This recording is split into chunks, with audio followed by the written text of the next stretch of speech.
जय हिंद दोस्तों। स्वागत है आपका आपके ऑनलाइन शिक्षण यूट्यूब चैनल पर। दोस्त, आज आपके समझ फिर एक पार्ट आया हुआ है। एक पार्ट आपका फिनिश हो गया, इसमें कि हम लोग 15 question NTPC railway group D से रिलेटेड हम लोग ने प्रीवियस ईयर पेपर कराया। ठीक है, तो आज हम नेक्स्ट पार्ट जिसमें कि 30 क्वेश्चन होंगे। 30 क्वेश्चन के साथ कम से कम अगर एक क्वेश्चन, अगर पहला क्वेश्चन है तो पहले क्वेश्चन पर आपको 20 से 25 फैक्ट, और जो क्वेश्चन होंगे वो तो इम्पोर्टेंट होंगे ही, उसके साथ फैक्ट मोस्ट इम्पॉर्टेंट होंगे। आप उसको कॉपी पे नोट डाउन करते चलेंगे। ठीक है दोस्तों, और बाकी क्लासेस अगर आप नहीं देख रहे हैं तो हमारे चैनल पे विजिट करिए और बाकी सारे क्लासेस आप देखिए। हम आपके सिलेक्शन की गारंटी लेते हैं। ठीक है दोस्तों, चलिए तो हम लोग स्टार्ट करते हैं पहला क्वेश्चन से। इसमें टिक तो लगा है दोस्तों, लेकिन यह मत सोचिएगा टिक लगा है तो आप लोग ने क्वेश्चन को आंसर देख लिया, तो ऐसा कुछ नहीं है। आप लोग देख लिए तो क्योंकि आप ही लोग के लिए है, तो आप लोग इसको नोट कर लेंगे पहले। उसके साथ हम जितने भी इसमें A B C D options होंगे सबके बारे में बताते हुए चलेंगे, और कुछ एक्स्ट्रा फैक्ट भी बताएंगे सारे क्वेश्चन के लिए। ठीक है ना दोस्तों, चलिए तो हम लोग स्टार्ट करते हैं। पहला क्वेश्चन ये बोल रहा है, सालार जंग संग्रहालय, सालार जंग संग्रहालय, सालार जंग संग्रहालय कहाँ स्थित है? तो आप बताएंगे हैदराबाद में। कहाँ पे दोस्तों? हैदराबाद में स्थित है। हैदराबाद आपको पता है तेलंगाना का कैपिटल है। अभी फ़िलहाल में जो तेलंगाना के गवर्नर हैं, तेलंगाना के गवर्नर, तो आप बताएंगे तेलंगाना के जो गवर्नर हैं और उनका नाम क्या है? तो बताएंगे तमिलसाई सौंदरराजन। और तेलंगाना के सीएम, तेलंगाना के सीएम का नाम बताएंगे चंद्रशेखर राव। ठीक है दोस्तों, अब देखिए जो हैदराबाद है, हैदराबाद कुछ दिन तक कहिए या फिर इस समय तक अभी आप मानते हैं तो आंध्र प्रदेश का भी कैपिटल वही माना जाता है। फिलहाल में वहाँ के जो सीएम हैं आंध्र प्रदेश के सीएम एस जगन मोहन रेड्डी ने प्रस्तावित अपना कैपिटल तीन जगहों को प्रस्तावित कैपिटल बनाया हुआ है, जैसे विशाखापट्टनम, अमरावती, कुर्नूल। ठीक है, आप इसको भी नोट कर लेंगे। ठीक है दोस्तों, और यहाँ के तो सीएम हो गए आंध्र प्रदेश के आपके एस जगन मोहन रेड्डी, और गवर्नर हो गए विश्वभूषण हरिश्चंद्रन। इसी तरह अगर देखें तो जो आपका तेलंगाना है, तेलंगाना के गवर्नर आपके हो जाएंगे तमिलसाई सौंदरराजन और सीएम चंद्रशेखर राव। और तेलंगाना का ही अगर देखा जाए तो आपका राज्यसभा का सीट 7 है और लोकसभा का सीट 17 है, यानी लोकसभा का सीट अगर देखा जाए तो आप बता देंगे कि 17 है। ठीक है दोस्तों, और लोकसभा का सीट हो गया। अगर राज्यसभा का सीट देखा जाए तो राज्यसभा का सीट आप बताएंगे कितना है, तो बता देंगे 7 है। इसी तरह अगर हम लोग देखें आपका आंध्र प्रदेश में राज्यसभा की सीट कितनी है, तो आंध्र प्रदेश में राज्यसभा की सीट है आप बता देंगे 11, और लोकसभा की सीट है बता देंगे 25। ठीक है दोस्तों, चलिए तो हम लोग आगे चलते हैं नेक्स्ट क्वेश्चन की तरफ। इतने फैक्ट आप लोग इसके लिए नोट डाउन करते रहिएगा। नेक्स्ट क्वेश्चन है दोस्तों, हाँ नेक्स्ट क्वेश्चन, भारतीय संविधान के किस अनुच्छेद के अंतर्गत केंद्र सरकार राज्य सरकारों को निर्देश दे सकती है? तो आप बताइए इसका आंसर। जैसा कि आपको दिख रहा है अनुच्छेद 256, अनुच्छेद 256 के अंतर्गत जो है केंद्र सरकार राज्य सरकारों को निर्देश दे सकती है। इसका मतलब कि अगर राज्य कोई भी काम करेगा, अगर उल्लंघन करेगा संघ का, तो संघ उसको अपने निर्देशानुसार अपना निर्देश दे सकती है। इसको आप लोग नोट कर लेंगे। प्लस फैक्ट आपको बताते हैं, अनुच्छेद 256 से लेकर 261 तक, यानी कि 200 अनुच्छेद, ध्यान से देखेंगे आप, अनुच्छेद 256 से लेकर अनुच्छेद 261 तक जो अनुच्छेद है वो किसके अंतर्गत आता है? तो आप बताएंगे प्रशासनिक संबंध के अंतर्गत आता है। ठीक है दोस्तों, इसके बाद अनुच्छेद 263 की क्या लिखा हुआ है, तो आप अनुच्छेद 263 के अंतर्गत आप अपनी कॉपी पे नोट करिए। इसमें कहा गया है अंतर्राज्य परिषद के संबंध में उपबंध जो बनाए जाते हैं सब अनुच्छेद 263 के थ्रू बनाए जाते हैं। इसके बाद अनुच्छेद 270 के अंतर्गत आप लिखेंगे, नोट डाउन करेंगे, संघ और राज्यों के बीच कर का वितरण जो होता है, जितने भी टैक्स कलेक्ट किए जाते हैं, तो अनुच्छेद 270 के ही तहत संघ और राज्य के बीच में उसका बंटवारा होता है। ठीक है दोस्तों, इसके बाद अगर आप जितने भी यह आपात उपबंध होते हैं वह जैसे कि यह 356 भी एक आपात ही है, आपातकाल का ही उपबंध है, अनुपातकाल का ही अनुच्छेद है। तो आप याद रखेंगे भाग 18 में आपका जो आपात उपबंध है उसके बारे में बात किया गया है। आपको सिर्फ 3 आपात उपबंध याद करने हैं। 352 में यह बोला गया है कि नेशनल आपात लगाए जाते हैं अनुच्छेद 352 के थ्रू, और अनुच्छेद 356 के थ्रू राज्यों में संवैधानिक तंत्र अगर विफल हो जाता है तो राष्ट्रपति शासन लगा दिया जाता है। इस तरह यूपी में अभी तक सबसे ज़्यादा लगाया गया है, लगभग 20 बार, और यही जो डाटा है यह पंजाब का भी है। तो आप याद रखेंगे पंजाब का भी। ठीक है दोस्तों। इसके बाद दोस्तों पंजाब के बाद अगर देखा जाए ये 356 हो गया। 356 के बाद एक और आपका आपात उपबंध आता है, तो इसको याद रखेंगे 360। अनुच्छेद 360 के अंतर्गत वित्तीय आपात की बात की गई है। तो वित्तीय आपात किसके अंतर्गत बात किया गया, तो आप बताएंगे अनुच्छेद 360 के अंतर्गत वित्तीय आपात की बात की गई है, जो कि अभी तक हमारे देश में नहीं लगा है। ठीक है दोस्तों, अगर यहाँ तक क्लियर है तो हम लोग आगे चलते हैं, नेक्स्ट क्वेश्चन देखते हैं। मोस्ट इम्पॉर्टेंट, यहाँ से 100% हम ज्योग्राफी भी पढ़ा रहे हैं, तो इसके पूरा डिटेल से बता रहे हैं। आप लोग देखिए ज्योग्राफी की क्लास भी। अब देखिए क्वेश्चन क्या है, लिपुलेख दर्रा किस राज्य में स्थित है। तो आपको पता है लिपुलेख दर्रा किस राज्य में स्थित है, जैसा कि यहाँ पे दिखा गया option number 20 right answer, Uttarakhand में स्थित है लिपुलेख दर्रा। अच्छा आप बताइए उत्तराखंड में और कितने दर्रे स्थित हैं। तो आपको आप लोग एक ट्रिक लिख लीजिए उत्तराखंड के लिए। हेमा मालिनी यूके गई, मालिनी, ली से लिपुलेख दर्रा, ठीक है, नी से नीति दर्रा, और माँ से माना दर्रा। तो ये सब उत्तराखंड में है, आपका यूके में पड़ जाएगा, यूके में यानी कि उत्तराखंड में ये तीनों जो बताया गया। इसी तरह अगर आप हिमाचल प्रदेश का याद करना चाहते हैं तो हिमाचल प्रदेश का याद कर लीजिए। हिमाचल प्रदेश में का ट्रिक है, रोहित बड़े सिप में चाय पीता है। तो इससे से रोहतांग याद कर लीजिए, रोहतांग। ठीक है दोस्तों, से रोहतांग याद कर लीजिए। फिर इसके बाद आ जाता है सिपकिला दर्रा आपका। तो सिपकिला दर्रा आ जाता है, इसको भी नोट कर लीजिए आप लोग।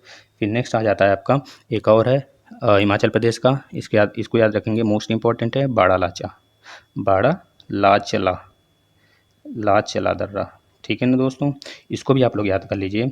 इसके बाद हम लोग चलते हैं जम्मू कश्मीर में। जम्मू कश्मीर में बहुत ज़्यादा दर्रे हैं दोस्तों, क्योंकि हिमालय का अधिकांश भाग जो ट्रांस हिमालय है उसी जगह पड़ता है। ट्रांस हिमालय में काराकोरम, लद्दाख, जास्कर श्रेणियाँ उसी से होकर जाती हैं। तो आप लोग याद रखेंगे जोजिला दर्रा, पीर पंजाल दर्रा, काराकोरम दर्रा, बनिहाल दर्रा, बुर्जिल दर्रा, यह पाँचों के पाँचों जम्मू कश्मीर वाले इलाके में पड़ जाते हैं, है ना दोस्तों। इसके बाद अगर देखें हम लोग, क्या बचा आपका सिक्किम के लिए आप याद रखेंगे सिक्किम पर हमें क्या है, नाज है। सिक्किम पर हमें क्या है, नाज है। तो ना से नाथुला दर्रा, ज से जयलेपला दर्रा, तो यह सब कहाँ पे हैं, सिक्किम में है। ठीक है दोस्तों, तो हम लोग चलते हैं नेक्स्ट क्वेश्चन पे। नेक्स्ट क्वेश्चन देखते हैं क्या है। नेक्स्ट क्वेश्चन है, ये सारे क्वेश्चन दोस्तों आपके एनटीपीसी रेलवे ग्रुप डी में ही पूछा गया है। आप लोग इससे बिल्कुल भी अज्ञात नहीं होइएगा, ये क्वेश्चन कहीं नहीं पूछा गया है, ठीक है ना। आप लोग के लिए ये क्वेश्चन पूछने वाला जो जहाँ पे पूछा गया है बस वही क्वेश्चन उठाया गया है, अदर क्वेश्चन नहीं लिया गया है। देखते हैं नेक्स्ट क्वेश्चन। जम्मू और कश्मीर में केसर की खेती के लिए निम्नलिखित में से कौन सा स्थान प्रसिद्ध है।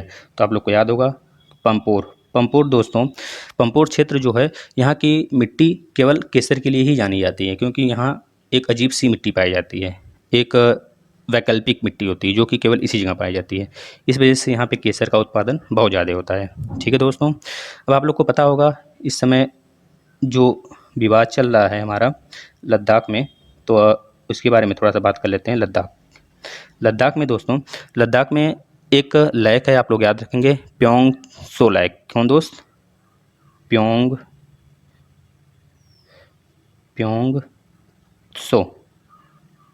सो लेक है, एक है जो कि लद्दाख में पड़ता है। इसी जगह चाइना घुसपैठ कर रहा है, भारत के अंदर आने के लिए ज़बरदस्ती करता है। मतलब कर लीजिए कि अपना घुसपैठ, उसका यही एक रणनीति है, वन रोड वन पॉलिसी।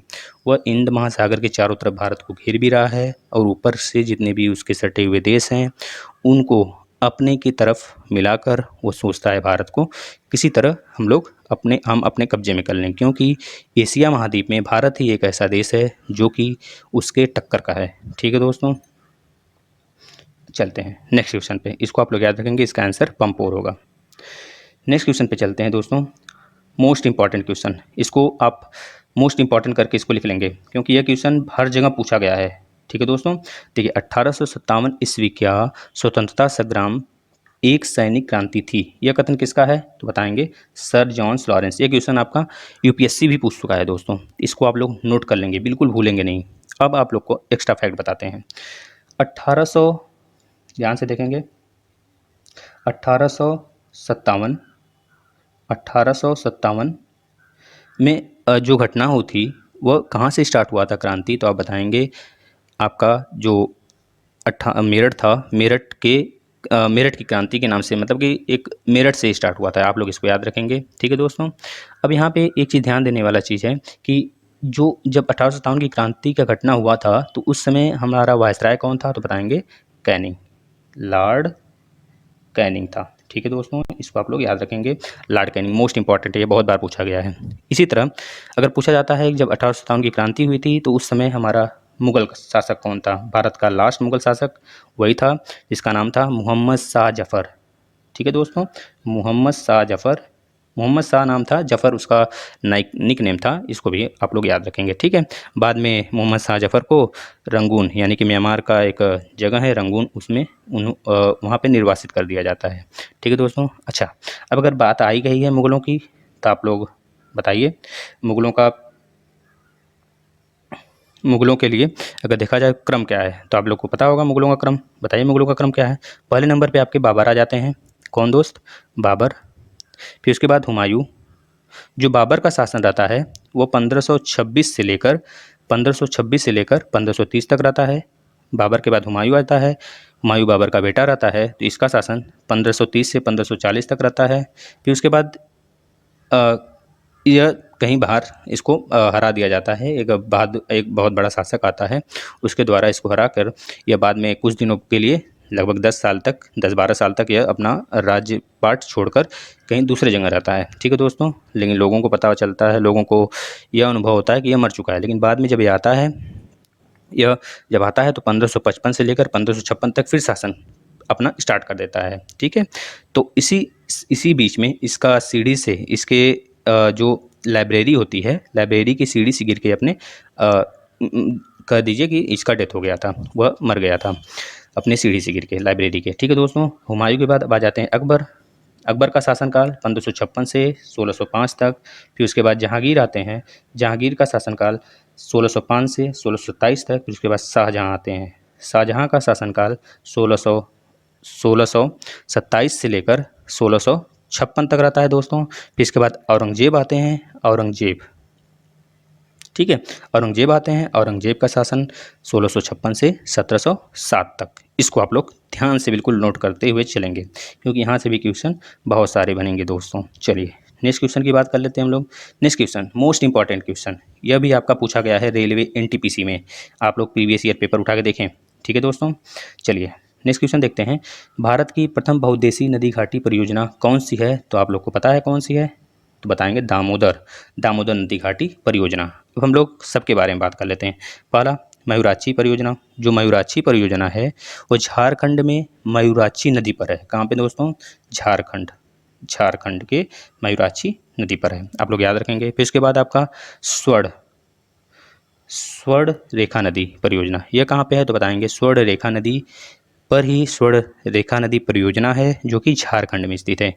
एक फैक्ट याद रखेंगे दोस्तों, हमारा जो कर्क रेखा है, कर्क रेखा हमारा जो 8 हमारे राज्यों से होके जाता है, जैसे कि पहला गुजरात, राजस्थान, मध्य प्रदेश, छत्तीसगढ़, झारखंड के बाद आपका पड़ जाता है पश्चिम बंगाल के बाद आपका उधर नॉर्थ ईस्ट में त्रिपुरा और मिजोरम, 8 राज्यों से होकर जाता है।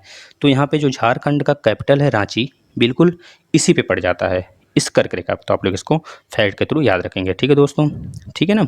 अब देखिए रांची ज़िले से जब निकलती है, जब रांची ज़िले से जो रांची ही जिले से आपका स्वर्ण रेखा नदी भी निकलती है, इसको भी याद रखेंगे। तो जो स्वर्ण रेखा नदी निकलती है रांची जिले से, वो निकल के झारखंड के ही सिंहभूम जिले में प्रवेश करती है। तो आप याद रखेंगे सिंहभूम जिला किस लिए प्रसिद्ध है? सिंहभूम जिला लोहे के खदान के लिए प्रसिद्ध है। ठीक है दोस्तों, नेक्स्ट क्वेश्चन की तरफ हम लोग चलते हैं। आगे आप लोग नोट करते चलिए। नेक्स्ट क्वेश्चन क्या बोल रहा है आपका? इंग्लिश साप्ताहिक न्यू इंडिया किसने शुरू किया था? मोस्ट इंपॉर्टेंट क्वेश्चन आप लोग लिखेंगे, इसके बहुत डिटेल में हम जाने वाले हैं। ठीक है दोस्तों, आप लोग बस देखते चलिए। यहाँ पे महात्मा गांधी का भी बताएंगे, बिपिन चंद्र पाल का भी बताएंगे, दादा भाई नौरोजी के बारे में बताएंगे, लाला लाजपत राय के बारे में बताएंगे, जहाँ से मोस्ट इंपॉर्टेंट क्वेश्चन पूछे जाते हैं हर एग्जाम में। आप लोग जब एग्जाम देकर आएंगे तो बोलेंगे वाह सर, आपके जो प्रैक्टिस सेट थे, आपका जो प्रीवियस ईयर था, काफ़ी इफेक्टिव था हम लोग के लिए। ठीक है दोस्तों, चलिए नेक्स्ट की बात कर लेते हैं। इंग्लिश साप्ताहिक न्यू इंडिया किसने लिखा, किसने शुरू किया? तो बताएंगे आप किसने शुरू किया दोस्तों? तो बताएंगे बिपिन चंद्र पाल ने शुरू किया था। यह हिंदी पार्ट इंग्लिश साप्ताहिक था। ठीक है, न्यू इंडिया के नाम से जाना जाता था, बिपिन चंद्र पाल ने शुरू किया। अब हम बात कर लेते हैं महात्मा गांधी के बारे में। ये कि आपको पता है कि एक भारत का एक समझ लीजिए कि पिलर थे, 5 पिलरों में से इनका एक नाम आता था महात्मा गांधी। ठीक है दोस्तों, तो इन्होंने सन 1904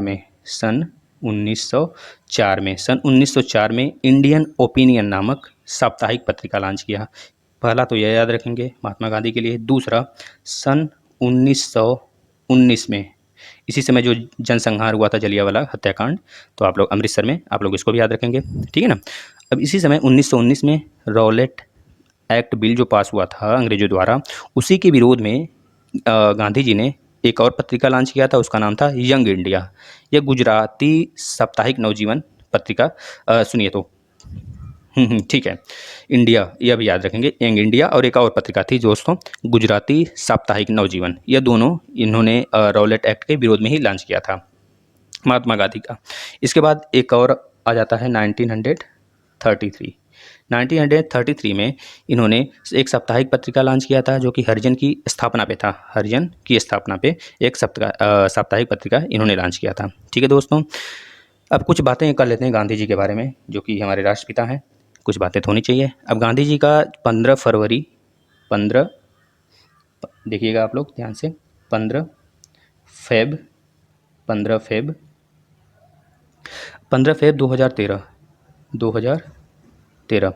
फेब 2013 में 70 फुट की कांस्य प्रतिमा जो पटना बिहार में है बनाया गया था। इसके बाद दूसरी प्रतिमा इनकी 16 फुट की, यानी कि 16 फीट।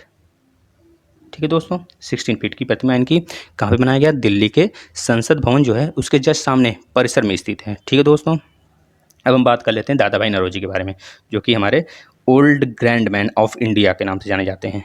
दादा भाई नौरोजी आपको पता होगा 1886 और 1906 में आईएनसी की अध्यक्षता किए थे, इसको भी याद रखेंगे। फिर इसके बाद हम लोग बात कर लेते हैं लाला लाजपत राय के बारे में। लाला लाजपत राय को पंजाब केसरी के नाम से जाना जाता था।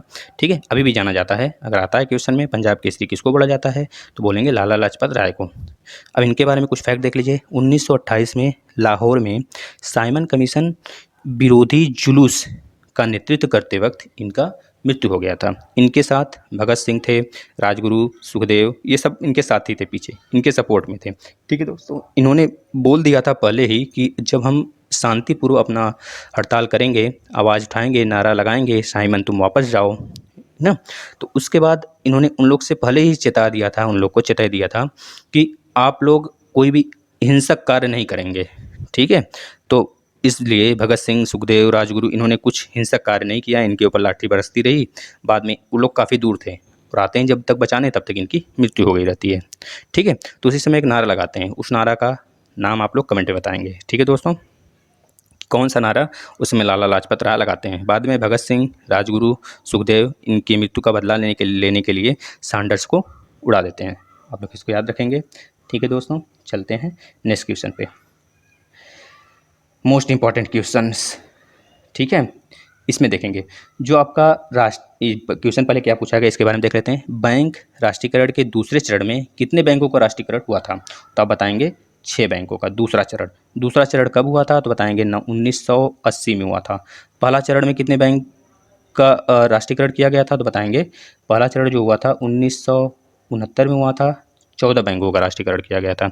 इसके बारे में आप लोग याद करेंगे और याद रखेंगे। 1969 में इसरो का स्थापना भी हुआ था।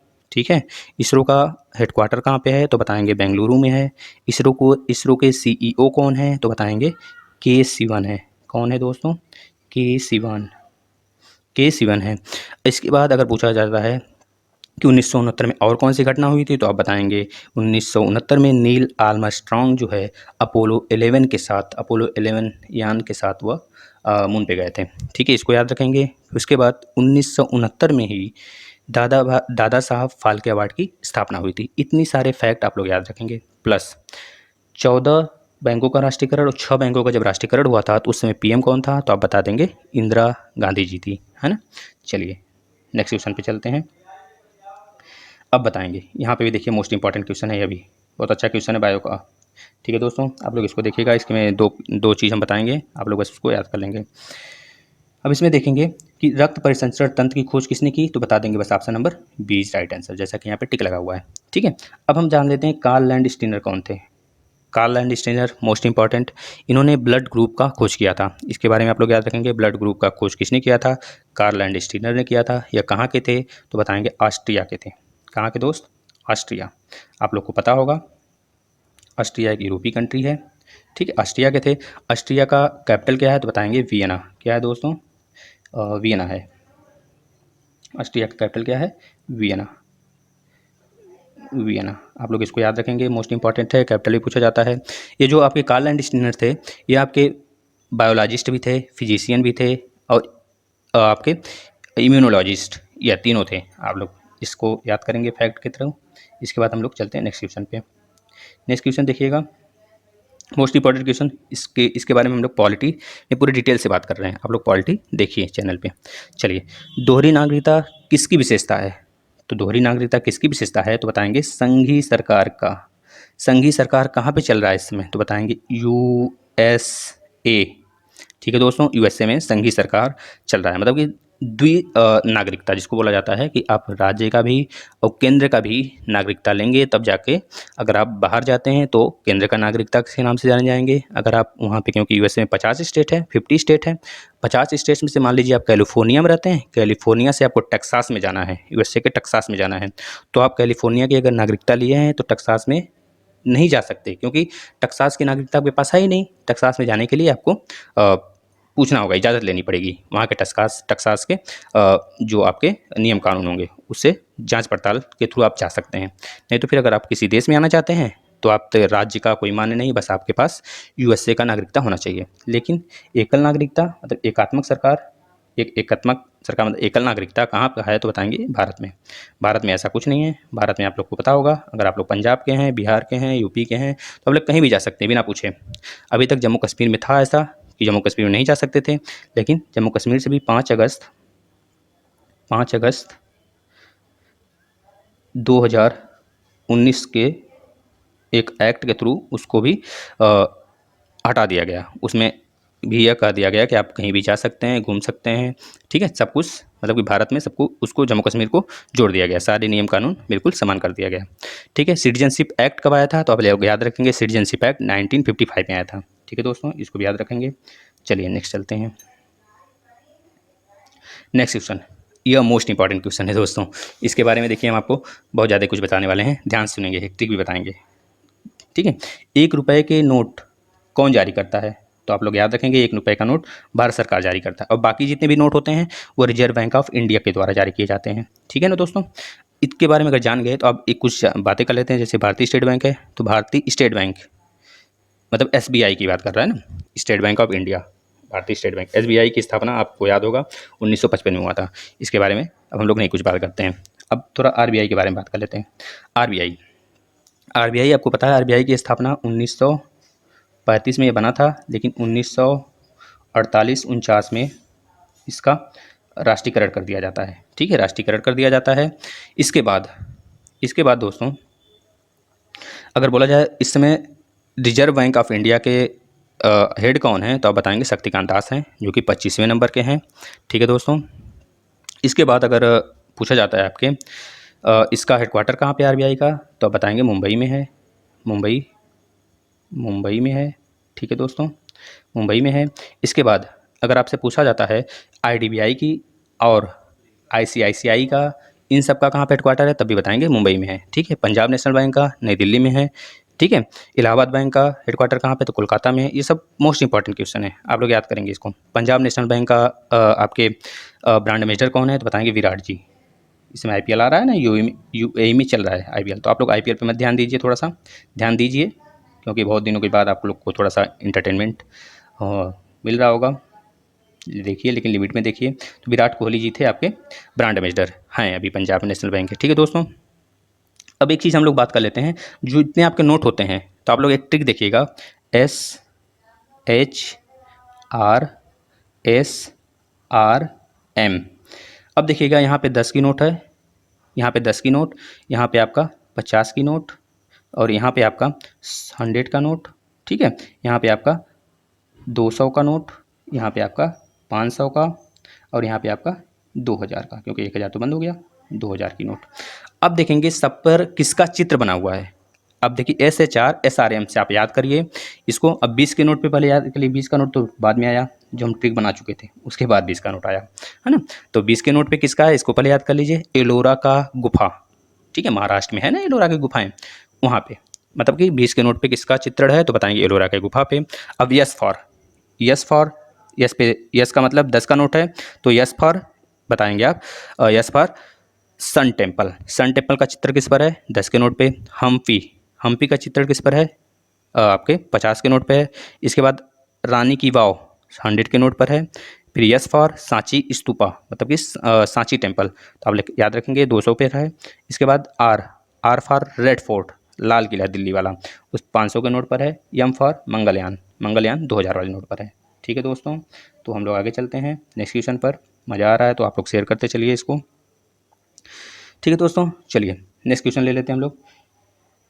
किसकी अनुमति से अंग्रेजों ने सूरत में अपना पहला कारखाना फैक्ट्री स्थापित किया, तो मोस्ट इंपॉर्टेंट क्वेश्चन कर डाल के आप लिखोगे इसको, जहांगीर की अनुमति से। अब देखिए यहाँ पे कुछ फैक्ट बताते हैं, याद रखिएगा, जो फरमान यूरोप से आया था पहली बार, ब्रिटेन द्वारा जो भेजा गया था पहली बार, उस समय वो फरमान अकबर के दरबार में चला था। जो वहाँ का आपके मुक्ति दूत था, वह जो दूत था वह लाया था अकबर के दरबार में, लेकिन अकबर का जो डेथ हो चुका था वहाँ पे पहुँचने से पहले, उसके 1605-6 के आसपास में इनका डेथ हो चुका था।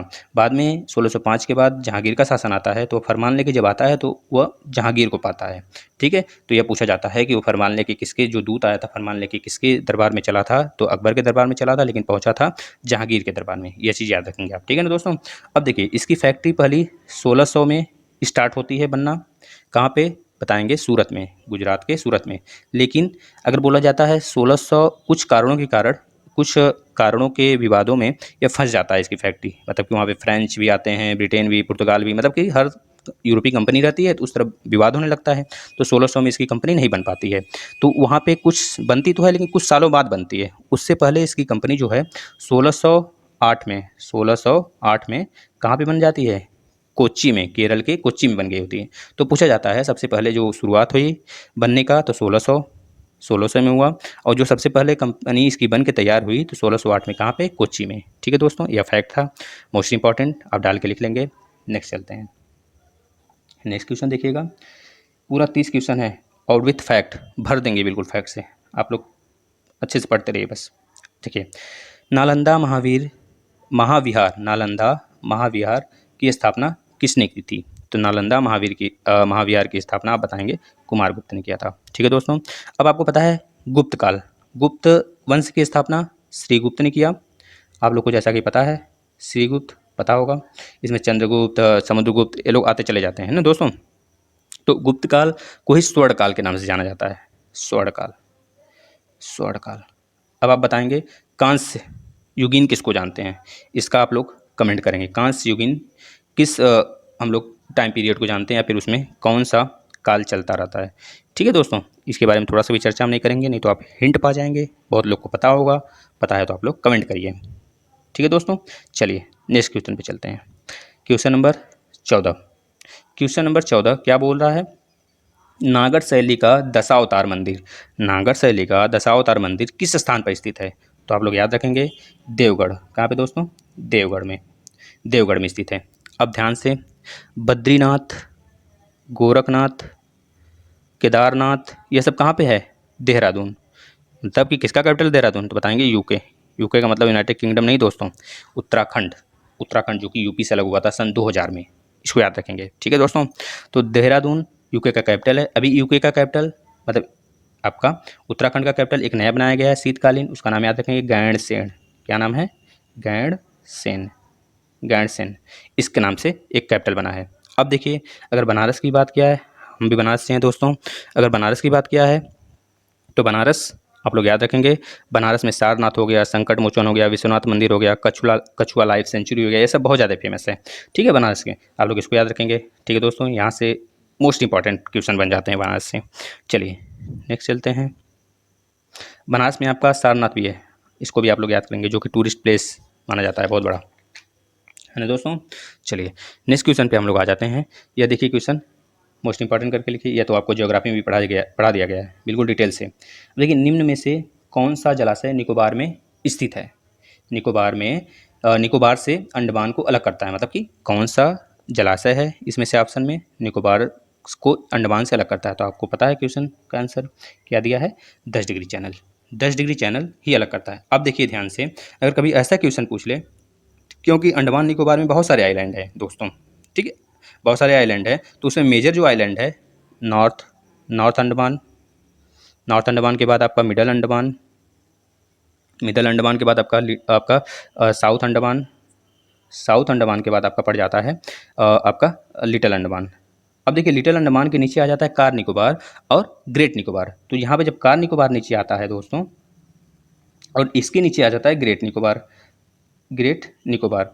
अब देखिए, अगर पूछा जाता है, एक एक्यूरेट पूछ लिया जाए कि जो हमारा 10 डिग्री चैनल है अंडमान निकोबार में भी किन दो आइलैंडों के बीच में है, तो आप बता देंगे आपका जो यह लिटिल अंडमान है और कार निकोबार है, इसी के बीच में 10 डिग्री का चैनल बनता है, जिसको हम लोग बोलते हैं कि अंडमान निकोबार में है। डायरेक्ट ये तो बच्चों को याद होता है, लेकिन लिटिल अंडमान, कार निकोबार, इसके बीच में है, आप लोग याद रखेंगे जो 10 डिग्री चैनल है। इसके बाद पाक जल डमरू मध्य, यह भारत और श्रीलंका के बीच में है, इसको याद रखेंगे आप। भारत से श्रीलंका पानी के रास्ते आइलैंडों से कितना दूर है, तो आप बताएंगे लगभग देखा जाए तो 31 किलोमीटर के आसपास में। कितना दोस्त? 31 किलोमीटर के आसपास में, इतना दूर है। इसके बाद अगर हम लोग देखें तो इस समय श्रीलंका का अगर बात जिक्र हुआ है तो श्रीलंका के पीएम कौन है, तो बताएंगे महिंद्रा राजपक्षे।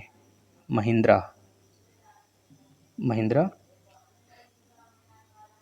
महिंद्रा राजपक्षे दोस्तों, इसको आप लोग नोट कर लीजिए, महिंद्रा राजपक्षे। अब इन्हीं के भाई हैं छोटे गोटाबाया राजपक्षे, गोटाबाया राजपक्षे, ये राष्ट्रपति हैं वहाँ के, ठीक है दोस्तों। चलते हैं अब हम लोग नेक्स्ट क्वेश्चन पे। अच्छा, अभी कल के क्वेश्चन जो नेक्स्ट इसका पहला सेट हुआ था, हम लोग कराए थे, पहला सेट जो कराया गया था उसमें पूछा गया था श्रीलंका का नाइक नेम क्या है, मतलब पिछला नेम क्या है, तो बताएंगे आप सिलोन, सिलोन नाम से जानते हैं ना। चलिए अब बात करते हैं हम लोग, कौन सा राज्य शांत घाटी मतलब साइलेंट वैली के उष्णकटिबंधीय वन के लिए प्रसिद्ध है, तो बताइए कौन सा है। जैसा कि आपको पता है केरल, केरल को ही शांत घाटी के नाम से जानते हैं। पेरियार झील केरल में भी है, पेरियार झील, ठीक है दोस्तों, ये केरल में ही है। इसके बाद हम बात कर लेते हैं इसी से रिलेटेड एक आपका आ जाता है जिसे बोलते हैं फूलों की घाटी। तो फूलों की घाटी कहाँ पे है, आप बताएंगे फूलों की घाटी कहाँ पे है, उत्तराखंड में, यूके उत्तराखंड में है, ठीक है दोस्तों। इसको आप लोग याद रखेंगे। कर्नाटक में सबसे फेमस कौन सा वाइल्ड लाइफ है, तो आप बताएंगे बनरघट्टा, ठीक है दोस्तों, इसको आप लोग याद रखेंगे। बनरघट्टा कहाँ पे है, तो वो कर्नाटक में राज्य में है। यहाँ से मोस्ट इंपॉर्टेंट क्वेश्चन बनते हैं दोस्तों। नेक्स्ट चलते हैं हम लोग। अच्छा, तमिलनाडु का कैपिटल बताइए, तो आप लोग पता है तमिलनाडु। अच्छा बताइए, साउथ हमारा है, साउथ वाला पोर्शन, उसमें लास्ट की पहाड़ी जो बिल्कुल अगर ऐसे हम लोग का बना हुआ है, देखिए ध्यान से आप लोग, अगर साउथ वाला पोर्शन हम लोग को ऐसे इंडिया बनाया ना, जैसे बना लेते हैं, तो यहाँ पे जो पहाड़ी है उसका नाम क्या है, तो आप बताएंगे यहाँ पे जो पहाड़ी है उसका नाम है कार्डमम की पहाड़ियाँ, जो बिल्कुल लास्ट में पड़ता है, कार्डमम की पहाड़ियाँ उसे बोलते हैं, ठीक है दोस्तों। इसी जगह नीलगिरी की पहाड़ियाँ हैं। नीलगिरी हमारा केरल, और आपका केरल यहाँ पे पड़ जाता है, इधर आपका कर्नाटक पड़ जाता है, सॉरी इधर तमिलनाडु पड़ जाता है, और इधर आपका कर्नाटक पड़ जाता है। तो तीनों राज्यों में फैला हुआ है नीलगिरी की पहाड़ियाँ। ठीक है दोस्तों, इसको आप लोग याद रखिएगा। डोडा बेट्टा यहाँ की सबसे ऊंची चोटी है नीलगिरी की। अब इसमें क्या पूछा गया है, सूर्य के किस किरण के कारण सौर कुकर गर्म हो जाता है। तो मोस्ट इंपॉर्टेंट डाल के आप इसे लिखेंगे, साइंस का क्वेश्चन है, मोस्ट इंपॉर्टेंट। सूर्य के किस किरण के कारण यह सौर कुकर गर्म हो जाता है, तो बताएंगे अवरक्त।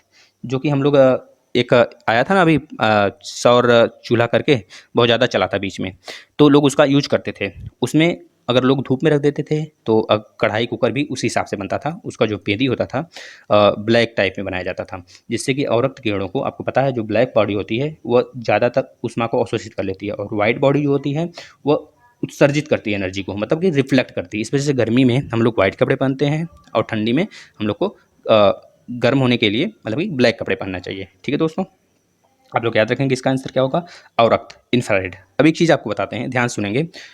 वाई किरण मतलब सॉरी गामा किरण, यक्स किरण, यूवी किरण मतलब यूवी रेस, फिर उसके बाद इंफ्रारेड, फिर उसके नीचे आ जाता है आपका दृश्य, जो हम लोग देखते हैं दृश्य, फिर दीर्घ, फिर लघु तरंग, फिर दृश्य तरंग, इस तरह आ जाते हैं। तो इस तरह के सिचुएशन है, इसको फिर से लिख देते हैं, ध्यान से देखेंगे आप लोग। सबसे पहले गामा किरण, फिर उसके बाद आपका यक्स, फिर यूवी, फिर उसके बाद इंफ्रा, फिर उसके बाद दृश्य, जो हम लोग टीवी वगैरह चलाते हैं ना जिससे, उसमें कौन सा, जिस रिमोट में कौन सा किरण होता है तो दृश्य किरण ही होती है, आप लोग याद रखेंगे। फिर उसके बाद आज का नीचे आ जाता है, दृश्य के नीचे आ जाता है आपका लघु तरंग, दीर्घ तरंग। अब देखिए, जब हम लोग ऐसे अगर तीर बना दें ऐसे ऊपर की तरफ, तो नीचे से ऊपर जाते समय आवृत्ति मतलब फ्रीक्वेंसी, जो फ्रीक्वेंसी होगी वो बढ़ेगी। इस वजह से जो गामा रेज होता है वह लगभग 30 सेंटीमीटर दीवारों को छेद देता है। ठीक है दोस्तों, जिसकी फ्रीक्वेंसी ज़्यादा उसकी एनर्जी भी ज़्यादा, इसको आप लोग याद रखेंगे। अब ऊपर से जब नीचे की तरफ इस तरह हम लोग एरो बना दें, तो इस समय अगर देखा जाए तो वेवलेंथ यानी कि तरंग दैर्ध्य क्या होगा, बढ़ेगा ऊपर से नीचे आने में। इस वजह से बोला जाता है गामा रेस का वेवलेंथ सबसे कम, और गामा रेस का ही फ्रीक्वेंसी सबसे ज़्यादा, और एनर्जी भी सबसे ज़्यादा। ठीक है दोस्तों, नीचे वाला जो दीर्घ तरंग है उसका वेवलेंथ सबसे ज़्यादा। इस तरह आप लोग इसको याद रखेंगे। चलते हैं नेक्स्ट क्वेश्चन पे दोस्तों। नेक्स्ट क्वेश्चन क्या बोल रहा है, ध्यान से देखेंगे आप लोग। सूर्य की ऊर्जा उत्पन्न होती है, इसमें आप लोग को पता है नाभिकीय संलयन द्वारा। सूर्य की जो एनर्जी होती है उसमें हाइड्रोजन हीलियम का हमेशा हाइड्रोजन जो ब्रेक होता रहता है, जैसा कि न्यूट्रिनो होता है ना, न्यूट्रिनो के फॉर्म में यहाँ पे हाइड्रोजन है तो इसमें दो पार्ट में टूटा, फिर यहाँ से अगर यहाँ पे हीलियम आ गया और यहाँ पे भी हीलियम आ गया, तब यहाँ से भी दो पार्ट में टूटेगा, फिर यहाँ से भी दो पार्ट में, फिर यहाँ पे जो चीज़ आएगा जो हीलियम आएगा, फिर यहाँ से भी दो पार्ट, मतलब इस तरह एक चैन बनता जाएगा, बहुत बड़ा चैन बनेगा। तो इस तरह अगर देखा जाए तो जो सन की रोशनी है वह उसमें मतलब कि सन की रोशनी में सबसे ज़्यादा, सन के एनर्जी में सबसे ज़्यादा हाइड्रोजन गैस होता है, फिर उसके बाद हीलियम गैस होता है। लगभग 70 से 80% ये आपका हाइड्रोजन गैस होता है, और लगभग 20 से 19%, 19 से 20% आपका हीलियम गैसेज होते हैं। आप लोग ये याद रखेंगे, ये फैक्ट है। इसके बाद अब हम लोग कुछ एक्स्ट्रा देख लेते हैं इसमें, जो आपका नाभिकीय विखंडन दिया है। नाभिकीय विखंडन क्या होता है, नाभिकीय विखंडन मतलब कि अगर कोई चीज़ हम लोग ब्रेक करते हैं और एनर्जी निकलती है, जब एनर्जी छोटे छोटे बॉन्ड के रूप में टूटती है तो उसे बोला जाता है नाभिकीय विखंडन। ठीक है दोस्तों, और नाभिकीय संलयन मतलब कि छोटे छोटे एनर्जी के बॉन्ड से मिलकर बनी हुई एनर्जी को हम लोग क्या बोलते हैं, नाभिकीय संलयन बोलते हैं, है ना। चलिए, अब तो आपको पता है ऑक्सीजन तो होता नहीं है स्पेस में, जब ऑक्सीजन नहीं होगा तो वहाँ पे, जब स्पेस में ऑक्सीजन नहीं है तो वहाँ पे जीने की संभावना कोई है ही नहीं, मतलब कि जीवन नहीं है, बस ऑक्सीजन का मतलब यही है। और आयनन का आप लोग पता है, आयनन प्लस माइनस आयनन होता है, जो कि इलेक्ट्रिसिटी में हम लोग पढ़ेंगे अगर बेसिक से पढ़ना स्टार्ट किए तो। फिलहाल आप लोग इसको फॉलो करते रहें, इस सीरीज को। ठीक है, नेक्स्ट क्वेश्चन देख लेते हैं। नेक्स्ट क्वेश्चन क्या है बोल रहा है दोस्तों, नेक्स्ट क्वेश्चन ये बोल रहा है कार्बोहाइड्रेट शरीर में किस रूप में संग्रहित होता है। 19 नंबर का क्वेश्चन ये बोल रहा है कार्बोहाइड्रेट शरीर में किस रूप में संग्रहित होता है, तो आप बताएंगे ग्लाइकोजन के फॉर्म में संग्रहित होता है। ग्लाइकोजन एक आपका जो एनर्जी बहुत तेज, जैसे ग्लूकोज हम लोग पीते हैं जब प्लेयर्स जो होते हैं खेलते रहते हैं, कबड्डी हो गया, फुटबॉल हो गया, तो उस समय उसके कोच जो होते हैं उसको लाके तुरंत ग्लूकोज पकड़ा देते हैं हाथ में, तो ग्लूकोज पीने के बाद उसको तुरंत एनर्जी आ जाती है और अच्छे तेज से खेलने लगता है। तो आप लोग याद रखेंगे ये ग्लाइकोजन का ही फॉर्म होता है वो चीज़, ठीक है ना, जो हमारे शरीर को तुरंत जो है एनर्जेटिक कर देता है और हम लोग को तुरंत एक्टिव कर देता है। इस तरह नेक्स्ट देख लेते हैं शर्करा के बारे में। तो शर्करा मतलब कि शुगर का अगर आपको फार्मूला याद होगा तो फार्मूला बता दीजिए, C12 H22 और O11। मोस्ट इंपॉर्टेंट है, ग्रुप डी में 100% लिख के लीजिए, किसी न किसी शिफ्ट में 100% पूछा जाएगा, आप लोग लिख के लीजिए, सर बोल रहे हैं इस चीज़ को, ठीक है ना। अब इसके बाद ग्लूकोज, अच्छा ग्लूकोज का फार्मूला बता दीजिए, ग्लूकोज का होगा C6H12 O6, इसको याद रख लेंगे आप। इसके बाद एक फ्रक्टोज होता है दोस्तों, फ्रक्टोज भी शुगर जिसमें कि बहुत ज़्यादा होता है, मिठास बहुत ज़्यादा होता है। तो याद रखिए फ्रक्टोज सबसे ज़्यादा किसमें पाया जाता है, तो जो मीठे पदार्थ होते हैं, फल फ्रूट्स होते हैं, उसमें सबसे ज़्यादा पाया जाता है। अब स्टार्च आपको पता है, स्टार्च मतलब कि लसलसा पदार्थ होता है जो कि चावल में मॉड मार्ड जो बनता है ना, मार्ड चावल का, उसमें ज़्यादा पाया जाता है। ठीक है दोस्तों, केला हो गया, मतलब कि बनाना हो गया, उसमें भी स्टार्च वगैरह पाए जाते हैं। जिसमें कार्बोहाइड्रेट होगा उसमें थोड़ा सा स्टार्च अधिक मात्रा में होगा। आप लोग इसको नोट डाउन कर लेंगे। चलिए नेक्स्ट चलते हैं। नेक्स्ट क्वेश्चन क्या बोल रहा है, अभी तक आप लोग अगर शेयर नहीं किए हैं दोस्तों तो शेयर कर दीजिए, क्योंकि हम आपका टाइम थोड़ा वेस्ट नहीं करना चाहते हैं, और अपना भी नहीं तो हम शेयर करते हैं। आप लोग शेयर करिए इसे फटाफट। चलिए नेक्स्ट क्वेश्चन की बात कर लेते हैं।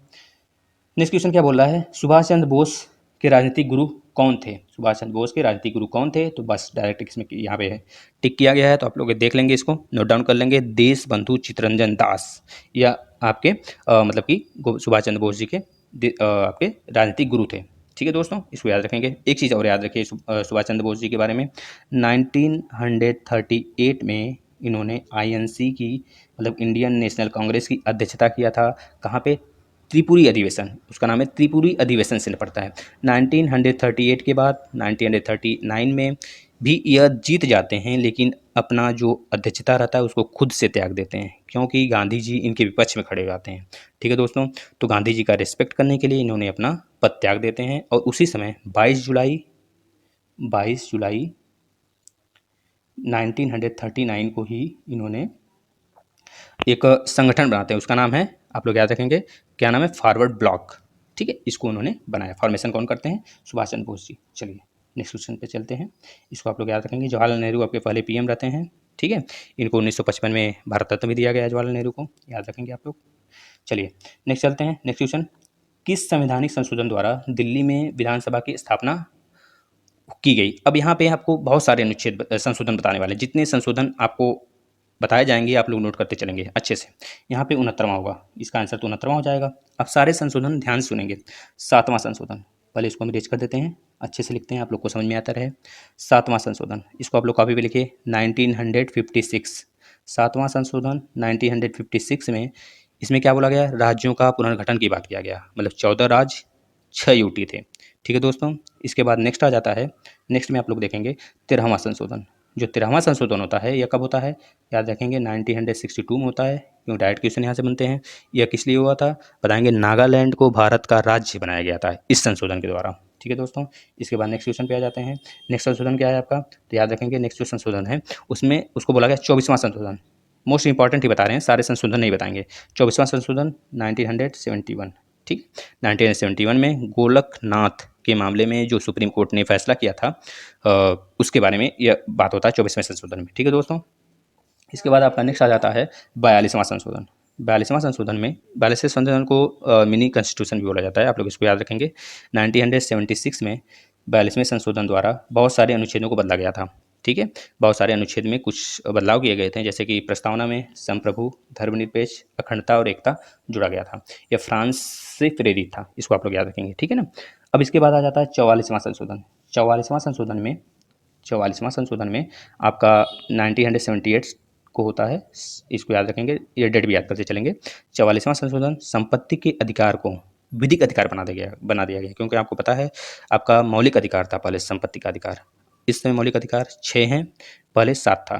ठीक है दोस्तों, 1978 से पहले 7 थे, और 1978 के बाद अब तक आगे की बात नहीं कर सकते, क्योंकि आगे कुछ भी हो सकता है। तो अब तक कितने हैं आपके मौलिक अधिकार, 6 हैं, और संपत्ति के अधिकार को विधिक अधिकार बना दिया गया है। ठीक है दोस्तों, इसको 300 क में जोड़ दिया गया, 31 से, अनुच्छेद 31 से निकाल कर 300A में जोड़ दिया गया, इसको आप लोग याद रखेंगे। ठीक है दोस्तों, चलिए एक अनुच्छेद और बात करते हैं, जैसे 52वां संशोधन। 52वां संशोधन कब हुआ था, 1985 में हुआ था, यह दल बदल कानून को लेकर था। ठीक है, 52वां संशोधन, दल बदल कानून 10वीं अनुसूची में जोड़ी गई। इसके बाद 56वां संशोधन 1987 में हुआ था, इसके थ्रू गोवा को एक राज्य बनाया गया था। इसके बाद 73वां संशोधन 1992 को हुआ था, इसमें नगर पंचायत के 29 विषय के बारे में बात किया गया था। इसके बाद 86वां संशोधन 86वां संशोधन जो होता है वो होता है आपका 2002 में, 2002 में होता है। 73वां और 74वां आप लोग याद रखेंगे। यह 73वां जो संशोधन था वो नगर पंचायत के 29 विषय के बारे में बात किया गया था। 74वां संशोधन 1992 को ही हुआ था, लेकिन उसमें नगर पालिका के बारे में बात किया गया था। इसमें 18 विषय थे। ठीक है दोस्तों। इसके बाद 86 जो संशोधन था वो 2002 में हुआ था। 2002 में हुआ था। इसमें जो है अनुच्छेद 21A जोड़ा गया। 21A के थ्रू यह बोला गया 14 वर्ष तक के बच्चों को शिक्षा अनिवार्य कर दी जाएगी, मतलब कि अनिवार्य है शिक्षा लेना, नहीं तो फिर जो उनके माँ बाप हैं उनके प्रति कार्रवाई हो जाएगी अगर वो शिक्षा नहीं लेने देना चाहते हैं उन्हें, या फिर कहीं काम पे लगा देते हैं तो। ठीक है दोस्तों। चलिए नेक्स्ट क्वेश्चन फटाफट थोड़ा कर लेते हैं, टाइम ज़्यादा हो रहा है। योसंग त्यौहार किस राज्य में मनाया जाता है? तो आप बता देंगे मणिपुर में मनाया जाता है। अब महाराष्ट्र की सबसे मोस्ट इंपॉर्टेंट नौटंकी आप लोग याद रखेंगे। नौटंकी कहाँ की है? महाराष्ट्र की है। ठीक है दोस्तों, याद रखेंगे महाराष्ट्र की नौटंकी। चलिए नेक्स्ट क्वेश्चन पे चलते हैं। नेक्स्ट क्वेश्चन देखिएगा आप लोग। नेक्स्ट क्वेश्चन क्या बोल रहा है आपका? नेक्स्ट क्वेश्चन है वित्त आयोग के अध्यक्ष की नियुक्ति कौन करता है? तो राष्ट्रपति। अब देखिए राष्ट्रपति कितने हमारे संवैधानिक बॉडी को नियुक्त करते हैं? तो बताएंगे पीएम को शपथ दिलाते हैं, राज्यों में गवर्नर का नियुक्ति करते हैं, फिर उसके बाद वित्त आयोग की नियुक्ति करते हैं जैसा कि इसमें दिया गया है इस वाले क्वेश्चन में। फिर आपके कैग हो गए।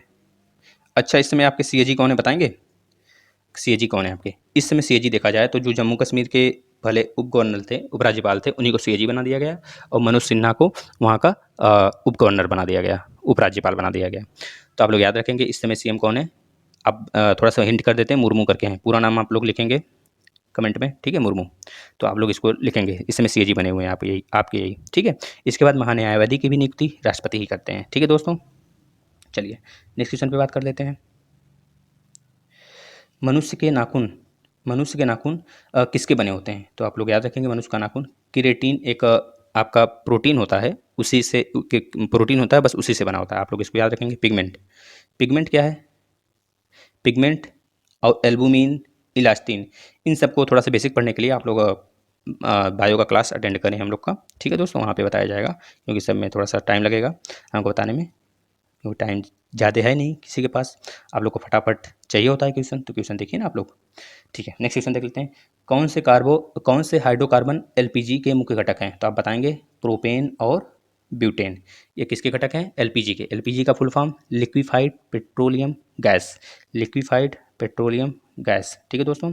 अब इसमें प्रोपेन और ब्यूटेन होता है। अब यह देखिए मीथेन, मीथेन भी तो होता है किसका? बताइए मीथेन किसका होता है? तो आपको पता है गैस, कंप्रेस, बहुत ज़्यादा कंप्रेसिबल गैस होता है वो सीएनजी मतलब कि कंप्रेस नेचुरल गैस।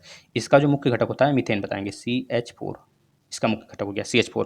इसके बाद अब ब्यूटेन का फार्मूला बताइए। तो हम ब्यूटेन का बताएंगे C4H10, ये ब्यूटेन का हो गया। अगर पूछा जाता है आपका एथेन का बताइए, तो एथेन का बता देंगे C2H6। इसके लिए एक आपका फार्मूला आता है, आप लोग उसको याद रखेंगे। फार्मूला में यहाँ पे लिख देते हैं, मेथेट प्रोब्यूट पेंट करके आप लोग याद कर सकते हैं, CnH2n+2। इस फार्मूले पे आप लोग रख सकते हैं। ठीक है, पहला मेथ है तो एन के प्लेस पे 1, उसके बाद एथ आता है तो एन के प्लेस पे 2, मेथ एथ प्रोप आता है तो एन के प्लेस पे 3। इस तरह रखते चलेंगे तो मेथ एथ प्रो ब्यूट पेंट इस तरह आता चला जाएगा फार्मूला। ठीक है दोस्तों। एलपीजी को हम लोग कुकिंग गैस भी बोलते हैं, आप लोग इसको याद रखेंगे। चलिए नेक्स्ट क्वेश्चन पे चलते हैं। 26वें नंबर का क्वेश्चन, इसमें क्या बोला जा रहा है? बस वही चीज़ है जो हम लोग ऊपर देखे थे कि उसमें कितने बैंकों का राष्ट्रीयकरण हुआ था? 6 बैंकों का 1980 में। 1980 में 6 बैंकों का राष्ट्रीयकरण हुआ था। उस समय आपके पीएम इंदिरा गांधी थी। बस यहाँ पे पूछ लिया है कि 1969 में बैंकों के राष्ट्रीयकरण किया गया था, तो उस समय कितने बैंक थे? कितने बैंकों का किया गया था? तो आप बता देंगे 14 बैंकों का। यह 1969 में हुआ था। ठीक है, इसके बारे में ऊपर बात कर चुके हैं हम लोग। चलिए नेक्स्ट क्वेश्चन पे चलते हैं। अब यहाँ पे देखेंगे भारतीय राज्य नागालैंड का आधिकारिक भाषा क्या है? अभी हम लोग देखें कि आपका जो नागालैंड है उसको 13वें संशोधन द्वारा एक राज्य की संज्ञा दी गई 1962 में, राज्य के रूप में 1962 में राज्य की संज्ञा देगी 13वें संशोधन द्वारा। तो आप लोग इसको याद रखेंगे। अब यहाँ पे पूछा गया है जो नागालैंड है उसका आधिकारिक भाषा क्या है? तो बता देंगे आप अंग्रेजी है। ठीक है दोस्तों, इसको आप लोग मोस्ट इंपॉर्टेंट करके लिख लेंगे। मोस्ट इंपॉर्टेंट है दोस्तों, इसको आप लोग मोस्ट इंपॉर्टेंट करके लिखेंगे। नेक्स्ट क्वेश्चन पे चलते हैं। भारत, यहाँ पे भी एक क्वेश्चन आपको एक्स्ट्रा बताएंगे जो कि बहुत बार एग्जाम में पूछा गया है। भारत के राष्ट्रीय ध्वज पर चित्रित अशोक चक्र में कितनी तीलियां हैं? तो आप बताएंगे 24 तीलियां हैं। अब बताइए ये जो हमारा राष्ट्रीय ध्वज है उसकी लेंथ और ब्रेथ की माप कितना है, तो आप बताएंगे 3:2 में है। लेंथ जो है 3 है, मतलब कि अगर ऐसे झंडा बना दें हम लोग अपने मातृभाषा, थोड़ा सा सम्मान करेंगे इसको हम, ठीक है दोस्तों, इस तरह बना है, मान लीजिए यहाँ पे आपका तीली है, तो जो यह लंबाई है इसको 3 रेशियो में और यह 2 रेशियो में होता है, ठीक है दोस्तों, तो 3:2 इसको लंबाई मानते हैं, यह वाली लंबाई हो गया, ये ब्रेथ हो गया, ठीक है दोस्तों। ये मोस्ट इंपॉर्टेंट फैक्ट था, इसको आप लोग याद रखिए, बहुत जगह पूछा हुआ है, बहुत ज़्यादा क्वेश्चन ये पूछा गया है बहुत सारे जगह, जैसे कि आपका एनटीपीसी में तो पूछा गया है, रेलवे ग्रुप डी में भी पूछा गया है, यूपी पीएससी में भी पूछा गया है, हर जगह पूछा गया है। अब यहाँ से देखिए मोस्ट इंपॉर्टेंट क्वेश्चन, आप लोगों को डिटेल से पढ़ना है पॉलिटी, तो आप लोग चैनल पे आइए बिल्कुल फ्री। इस समय भाग 3 के बारे में चर्चा हो रही है, ठीक है दोस्तों, भाग 1 भाग 2 और संविधान सभा कैसे बैठा, प्रस्तावना में जितने क्वेश्चन बनते हैं सब पढ़ा दिया गया है। अब यहाँ पे देखिए क्या पूछा गया है, भारत के संविधान में अस्पृश्यता उन्मूलन किस अनुच्छेद में है लिखा गया है, तो आप बताएंगे अनुच्छेद नंबर 17 में लिखा गया है।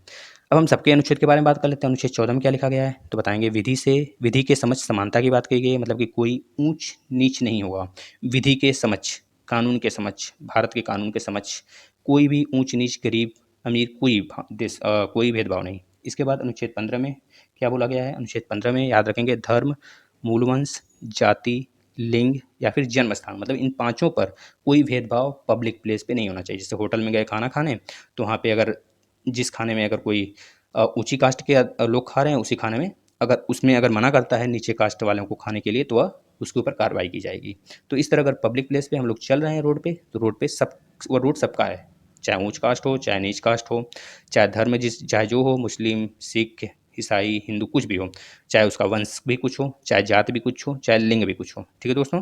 तो इस तरह वो उसको समान अधिकार मिलता है, लिंग, मूलवंश, जाति, जन्मस्थान, धर्म के अनुसार अनुच्छेद नंबर 15 में लिखा गया है। इसके बाद अनुच्छेद नंबर 16 में क्या लिखा गया है, तो आप बताएंगे लोक नियोजन विषय के समान अवसर की समानता है, मतलब कि जो आप लोग वैकेंसी भरते हैं ना, उसके लिए सबके लिए समान अवसर होता है, भले उसमें थोड़ा सा आरक्षण की बात किया गया है, तो यहाँ पे वो सब बातें हम नहीं करते हैं, क्योंकि हम यहाँ पे टीचर हैं, टीचर की तरह बिहेव करेंगे, ठीक है दोस्तों, आप लोग भी कोई फालतू का कमेंट नहीं करेंगे। चलिए नेक्स्ट पे चलते हैं, अनुच्छेद नंबर 30। अनुच्छेद नंबर 30 जो है, इसमें क्या बोला गया है, सॉरी सॉरी दोस्तों, क्वेश्चन नंबर 30, दिमाग में अनुच्छेद चल रहा था, क्वेश्चन नंबर 30, केन, याद देखिए यहाँ पे, केन केन नदी जो है वह निम्नलिखित में से किसकी सहायक नदी है, तो आप लोग बताएंगे यमुना नदी की सहायक नदी है। मोस्ट इंपॉर्टेंट क्वेश्चन, यहाँ से आप लोग नेक्स्ट याद करेंगे। अब देखिए जब गंगा नदी यहाँ से निकलती है उत्तराखंड के गंगोत्री से, और आपका यूपी बिहार का पटना होते हुए पश्चिम बंगाल में होते हुए आपका बंगाली खाड़ी में गिर जाती है, तो यहाँ से एक नदी और आती है इधर से निकलती हुई, उसे जिसे यमुना बोलते हैं, जो कि इलाहाबाद में आके भारत की सबसे सॉरी गंगा नदी की सबसे बड़ी सहायक नदी यमुना नदी, जो कि दाहिने तरफ से आके मिलती है गंगा में, इसको आप लोग याद रखेंगे, कहाँ मिलती है, इलाहाबाद, मतलब कि प्रयागराज में, इसको आप लोग याद रखेंगे दोस्तों। एक चीज़ और याद रखेंगे, एक दो क्वेश्चन हमको आप बताएंगे कमेंट में, दक्षिण से जो एक हम हिंट कर देते हैं, मध्य प्रदेश से एक नदी निकलती है, दक्षिण से आके गंगा में मिलती है, यह बताएंगे इसकी नदी का क्या नाम है, और एक और बताएंगे एक नदी जो कि आपका कच्छ के रन में आके विलुप्त हो जाती है, राजस्थान से निकलती है, गुजरात के कच्छ में आके विलुप्त हो जाती है, दोनों नदी का नाम आप कमेंट में बताएंगे, ठीक है दोस्तों। तो अगर आपको यह टेस्ट अच्छा लगा हो, हमारा यह प्रयास अच्छी लगी हो, क्योंकि आप लोग के लिए किया जा रहा है, तो आप लोग इसको अच्छे से शेयर करेंगे, ज़्यादा से ज़्यादा शेयर करिए दोस्त, आपको आपके लिए इसी तरह टेस्ट जब तक आपका पेपर नहीं खत्म होता है तब तक आपको प्रोवाइड किया जाएगा। और बाकी करंट अफेयर के रोज़ डेली वीडियो होते हैं, डेली आते हैं चैनल पे सुबह 7 बजे, आप लोग उसको देखेंगे। पॉलिटी के, जियोग्राफी के, मैथ का पूरा डिटेल से क्लास, इसमें क्षेत्रफल पे क्लास चल रहा है, रीजनिंग का पूरा डिटेल में क्लास, सब कुछ चलाया गया है। अगर आपको ट्रिक भी चाहिए मैथ का, तो आपको प्लेलिस्ट में आइए, वहाँ पे बिल्कुल ट्रिक मिल जाएगा। अगर करंट का बहुत सारे टॉपिक चाहिए आपको, सारे टॉपिक जैसे कि जीआई टैग हो गया, युद्ध अभ्यास हो गया, ठीक है दोस्तों, और आपका इंडेक्स हो गए, आर्टिकल 370 हो गया, इसी तरह जितने भी आप सोचेंगे, जैसे कि आपका जितने भी नाम भारत में चेंज हुए हैं, ठीक है, सारे के सारे वीडियोस इसे पढ़े, जितने भी सेनाध्यक्ष हैं, आईबी, सीबीआई, आपके सीआईडी, ठीक है, जितने भी हैं रॉ, आपके जितने भी इस तरह की बॉडियां हैं, जैसे कि जल सेना, थल सेना, वायुसेना, जितने भी अध्यक्ष हैं, सबका पढ़ा हुआ है, आप वीडियो देखिए सिंगल सिंगल करके, जितने भी बुक 25 से 30 बुक का भी आपका जो अपडेट हुआ है यह पढ़ा हुआ है, आप देखिए। एससीओ का वीडियो पढ़ा हुआ है, आप उसको देखेंगे। इसी तरह आपका यूएस ओपन अभी हाल में हुआ है 7 सितंबर 8 सितंबर को, उसको देखिए, उसको वीडियो, ठीक है, सब पढ़ा हुआ है दोस्तों, आप लोग जिसकी डिमांड करेंगे सब पढ़ा हुआ है, आप लोग बस अच्छे से पढ़ाई करिए, हम लोग यही चाहते हैं, है ना दोस्तों। चलिए तो हम आज के लिए अलविदा लेते हैं आपसे। और आप लोग अच्छे से इसको शेयर करिएगा। तो थैंक यू दोस्तों, मिलते हैं नेक्स्ट लेक्चर में, नेक्स्ट आपके क्वेश्चन के साथ। तो थैंक यू दोस्तों।